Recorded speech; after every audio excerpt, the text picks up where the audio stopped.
और देखिए, बुधवार का दिन हम सब के लिए, भारतवासियों के लिए ऐतिहासिक दिन रहा। हमारे चंद्रयान 3 ने चांद को फतेह कर लिया और इसके साथ ही भारत दुनिया का पहला देश बन गया जो चंद्रमा के साउथ पोल पर उतरा है। इसके पीछे इसरो के कई वैज्ञानिकों की दिन रात की कड़ी मेहनत है। इसरो चीफ एस सोमनाथ के बारे में कम ही लोग जानते हैं, जिन्होंने चंद्रयान की कमान मिलते ही उसे चांद तक पहुंचा दिया।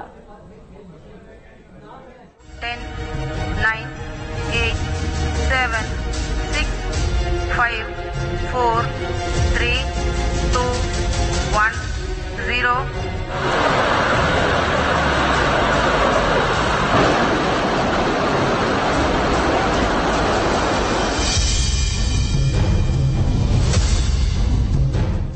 आपका तो नाम सोमनाथ और सोमनाथ नाम चंद्र से जुड़ा हुआ है और इसलिए आज आपके परिवारजन भी बहुत आनंदित होंगे।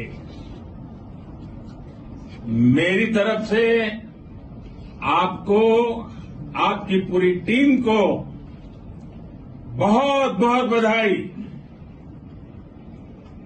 और सबको मेरी तरफ से अभिनंदन कह दीजिए। सोमनाथ यानी चंद्रमा के स्वामी, जैसा नाम वैसा ही काम।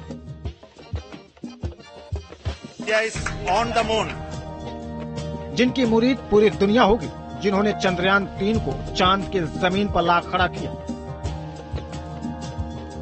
जिन्हें पता है कामयाबी का मतलब क्या होता है, जिन्हें मालूम है इतिहास रचना किसे कहते हैं और जिन्हें यकीन इसरो की टीम वो कर दिखाएगी जिसे सदियों तक याद रखा जाएगा। इसलिए कामयाबी का सारा श्रेय अपने साथियों को देते हैं। जब चंद्रयान 3 ने चांद पर कामयाबी हासिल की तो ये एस सोमनाथ ही थे जिन्होंने खुद को पीछे रखा और टीम को आगे किया। इसलिए माइक हाथ में आते ही सबसे पहले उन्होंने प्रोजेक्ट डायरेक्टर पी वीर मुथविल का परिचय दुनिया से कराया। Thank you, Adरणीय प्रधानमंत्री जी, for being part of our journey to this success.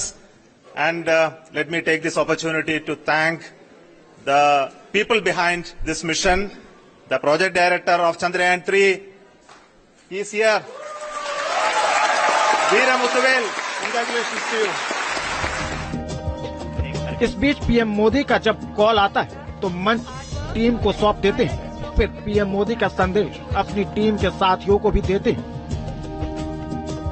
14 जुलाई को जब चंद्रयान आसमान की तरफ उड़ा तब भी इसरो चीफ एस सोमनाथ अपनी टीम को आगे रख खुद पर कभी भी तनाव को हावी नहीं होने दिया। बीच बीच में अपने साथियों से ठिठोली करते भी नजर आए। एस सोमनाथ की कामयाबी भी उनके अंदाज में ही छिपी हुई है। इन तस्वीरों को देख लीजिए। इसमें इसरो चीफ मस्त अंदाज में डांस करते दिख रहे हैं, म्यूजिक की धुन पर थिरकते नजर आ रहे हैं। यही तो अंदाज है इसरो चीफ एस सोमनाथ का। इसरो के चीफ एस सोमनाथ ने चंद्रयान 3 की सफलता में सबसे बड़ी भूमिका निभाई। उन्हीं के लीडरशिप में चंद्रयान 3 का मिशन आगे बढ़ा और भारत आज चांद तक पहुंच गया। एस सोमनाथ का जन्म जुलाई 1963 में केरल के आलापुझा जिले में हुआ। सोमनाथ का पूरा नाम श्रीधर परिकर सोमनाथ है। शुरुआती पढ़ाई स्थानीय शिक्षण संस्थानों से हुई। उसके बाद सोमनाथ ने केरल के कोल्लम स्थित टीकेएम कॉलेज ऑफ इंजीनियरिंग में मैकेनिकल इंजीनियरिंग की डिग्री ली। इसके बाद उन्होंने बेंगलुरु के इंडियन इंस्टीट्यूट ऑफ साइंस से पोस्ट ग्रेजुएशन किया।